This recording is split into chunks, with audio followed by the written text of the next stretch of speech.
I don't think anyone saw this coming. For the first time in NBA history, all 4 lowest seeded teams won Game 1 of their second round series in the same season. It's an incredibly rare and stunning development as it has completely shaken up the playoff picture. And each of these teams have shown us why they should be seriously considered as legitimate title contenders. Not just nice stories or underdogs, but teams that actually do have a chance to win it all. Let's start off with the Golden State Warriors. Against a red-hot Minnesota Timberwolves squad, and with Steph Curry leaving the game early due to a hamstring injury, the Warriors somehow managed to pull off a win that felt borderline miraculous. Despite missing their engine, they put together one of the most suffocating defensive performances we have seen in a very long time. The Timberwolves were held to just 88 points, a staggering number in today's NBA. Even more impressive is that they completely shut down Anthony Edwards in the first half, where he started a miserable 0 of 10 from the floor. Edwards didn't find his rhythm till later in the game, but the early hole was too deep to overcome, and Golden State's defense never really let up. Now, Steph's injury is obviously the elephant in the room, as he did look really good early in the game, scoring 13 points in just 13 minutes, and then he went down with the hamstring injury. Now that's something we'll have to watch very closely as the season progresses, because let's be honest, without him, Golden State's chances of actually winning this series take a massive hit. And when you consider how devastating a hamstring injury could be for his play, given how much running he does when he's on his off-ball actions, this is a serious concern. And that is where the supporting cast will need to be better. One of the biggest questions I had going into this series, and something I talked about in my prediction video, was how Golden State would handle their starting lineup. Would they try and match Minnesota's size with Quinton Post, or stay small and lean into what's worked for them? They would end up choosing the latter, starting Buddy Hield, opting to ride his hot hand. And while Buddy Hield did start the game slowly, he eventually caught fire in the second half, finishing with 24 points on 5 of 8 from deep. His shot making was vital. Without it, I honestly don't know if the Warriors would have held on to this win. Jimmy Butler, for his part, wasn't at his best offensively. He finished with just 20 points on 35% shooting, but still managed to have a serious impact across the board, pulling down a crucial 11 rebounds, dishing out 8 assists, and swiping 2 steals. It wasn't a vintage playoff Jimmy performance like I was calling for him to have, but it was still valuable nonetheless. Draymond Green would also chip in this game, doing all the little things, putting together a solid performance. And for a second, I was rubbing my eyes because I thought I was hallucinating, but no, my vision was fine. Jonathan Kuminga actually came in and played really well. In just 13 minutes, he was able to put up 7 points, a rebound, an assist, and even blocking a shot. Plus, he also knocked down a corner 3,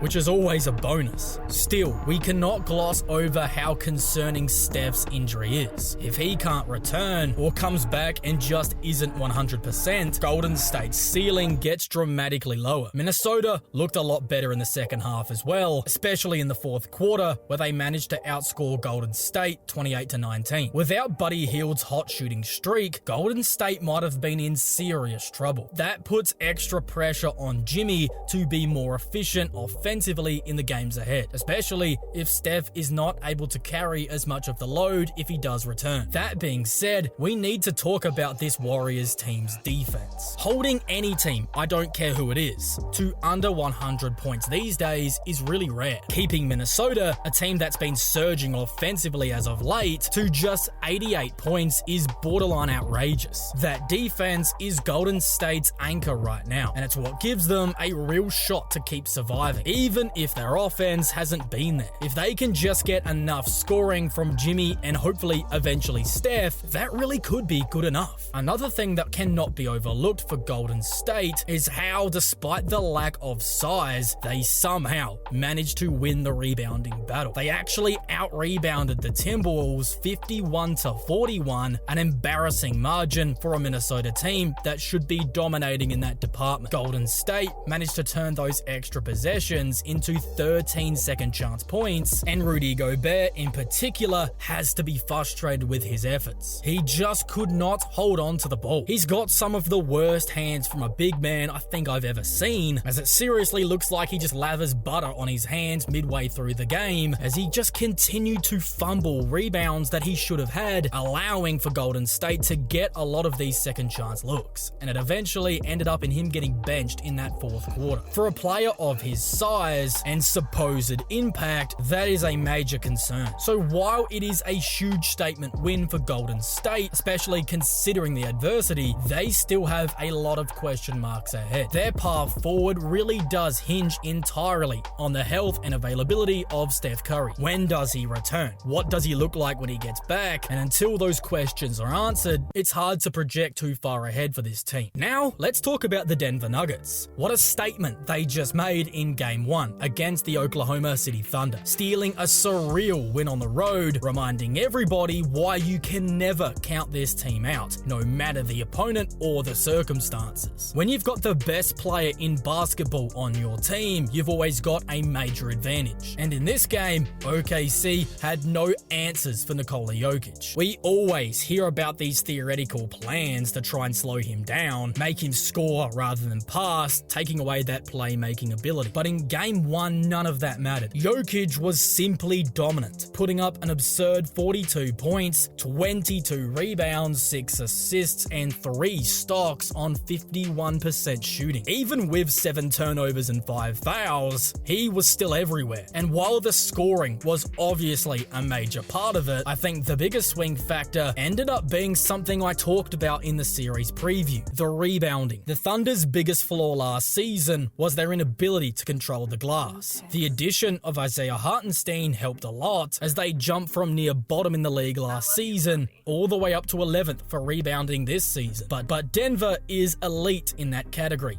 ranked 4th, and it showed. Jokic pulled down his 22 rebounds, and 5 of them were offensive, while he also got major help from Aaron Gordon, who pulled down 14, and Christian Brown, who had 13. As a team, they absolutely demolished OKC on the board, out-rebounding them 63-43, a 20-board margin, which ended up translating to 27 second-chance points, completely neutralizing the Thunder's defensive activity, which had created 23 points off of turnovers from Denver's 18 giveaways. This game was a showcase of size and physicality, beating speed and finesse. It's a classic playoff contrast. In Game 1, Denver's strength completely overwhelmed Oklahoma City. The other factor that I think really stood out was the poise of the Nuggets. This is a championship team, and in the clutch, they played like it. Possession after possession, they made solid decisions, which is something this young Thunder team really struggled with. If it wasn't for Alex Caruso having one of the best games of his life, dropping 20 points, 6 assists,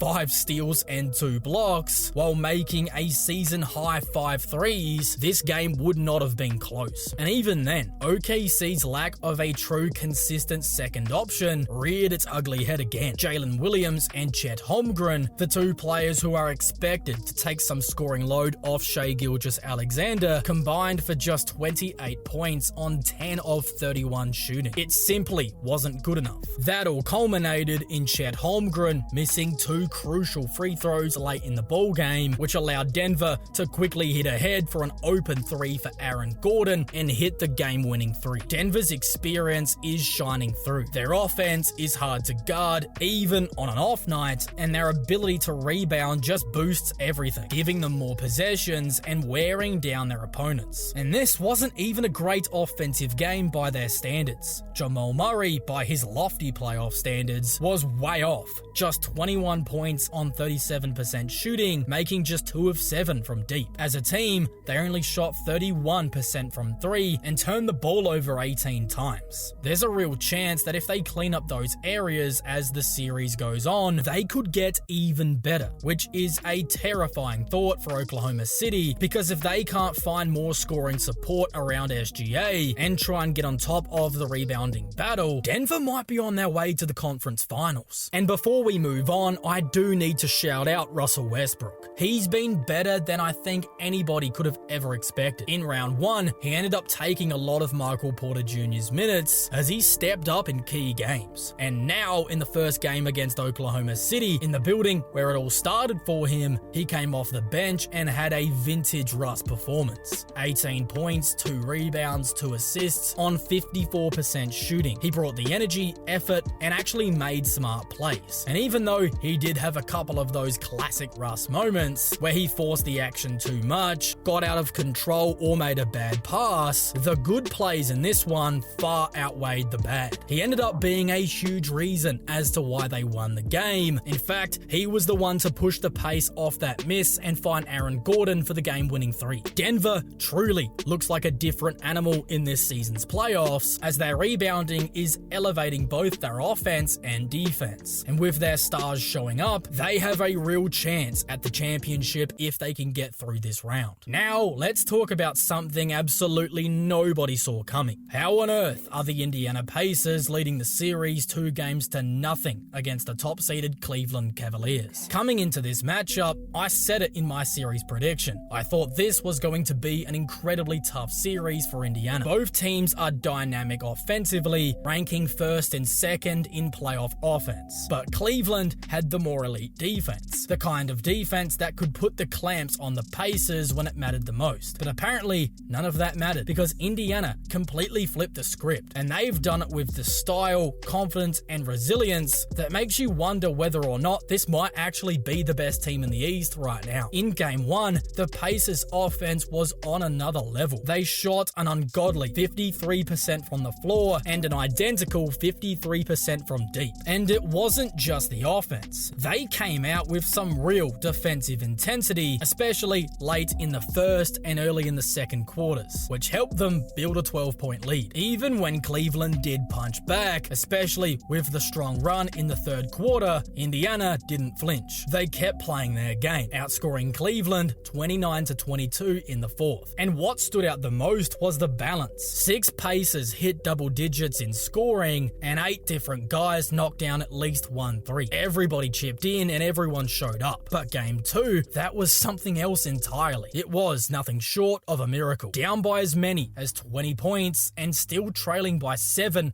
with 57 seconds left, Indiana somehow pulled off one of the most improbable wins you're ever going to see. If you look at ESPN's win probability graph, it tells the story. 6 seconds left in the third quarter, and Cleveland had a 98.1% chance of winning the game. Then, after Donovan Mitchell hit 2 free throws with under a minute to go, that number was still sitting at 95.9%. But in under a minute, the entire game and series was flipped on its head. Aaron Nesmith's put-back dunk came absolutely out of nowhere and made me sit up and go, wait, are they about to do it again? And sure enough, after a missed free throw, Tyrese Halliburton grabbed his own rebound, backpedaled out to the arc, and calmly drilled a 3 for the win. It was outrageous. It was iconic. But here's the thing, this was not a miracle for Indiana. It's a pattern. Over the last 20 years, NBA teams who have trailed by more than 7 points in the final 48 seconds of a fourth quarter or overtime were a combined 3 and 1,679. 2 of those 3 wins now belong to this Indiana Pacers team. In the last 8 days, first it was the absolutely insane comeback win against the Bucks in Game 5 to close out the series, and now against Cleveland. This team simply doesn't panic. They believe. And more importantly, they execute when the games are on the line. At the center of it all is Tyrese Halliburton. He's the only NBA player in the last 20 seasons to miss a free throw, rebound his own miss, and then hit a game-winning 3, all in the final 15 seconds of a game, regular season or playoffs. That's insane. But it's not just about that one moment. He's been clutch all year. On the season, he is now 10 of 11 on shots to tie or take the lead in the final 2 minutes of a ball game. That's not just great, that is historic. And what makes Indiana so dangerous isn't just Halliburton's poise, it's how the entire team elevates in the clutch. During the regular season, in games defined by the NBA as clutch, under 5 minutes left within 5 points, Indiana had the 5th best offensive rating in the NBA, putting up 119.3 points per 100, and the 2nd best defensive rating, holding teams to 98.3.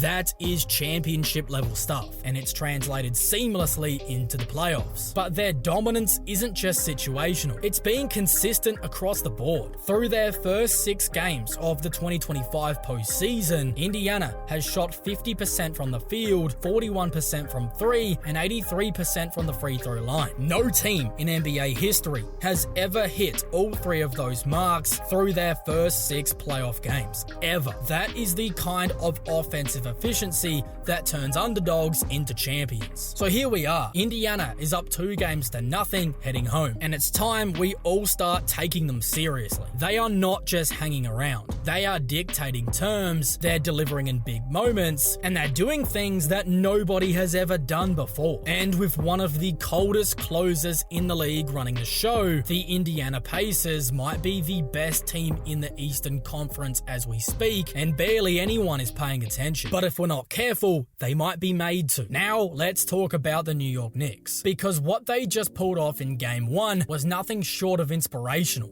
It didn't start that way though. For a good chunk of the night, things were looking rough. Really rough. The Celtics were playing some truly ugly basketball, and yet somehow they still managed to build a 20-point lead on New York midway through the 3rd quarter. It felt like one of those nights where the Knicks were just going to get buried. They couldn't buy a bucket, and they were making some really bad decisions with the ball in hand. But all of a sudden, the tide turned, and fast. OG Anunoby lit the spark, ending the game with 29 points on 50% shooting, and giving the Knicks the jolt that they desperately needed. But it was Jalen Brunson, as it so often is, who truly put them over the line. The newly crowned Clutch Player of the Year lived up to the title, going 3 from 3 beyond the arc in the 4th quarter, each one bigger than the last. And honestly, if it wasn't for a missed bunny layup to close the game, one he'd normally make with his eyes closed, this game wouldn't have needed overtime. But it did go to OT, and that's where the Knicks defense took over, led by Mikal Bridges. Offensively, Bridges had a night to forget, just 8 points on 23% shooting. But he more than made up for it with his defensive intensity down the stretch. He was everywhere, 3 steals, 2 blocks, and most importantly, the game-sealing steal on Jaylen Brown in the dying moments. He played with incredible effort and instincts in overtime, and while his shot wasn't falling, his impact through a grueling 51 minutes of basketball was undeniable. But going back to Brunson for a second, he's the reason New York has any real shot of making noise in the playoffs. And while his 29 points on 23 shots wasn't quite the level of effectiveness that he normally brings, we know he's capable of far better. He always shows up in the playoffs. In fact, to put it into better perspective,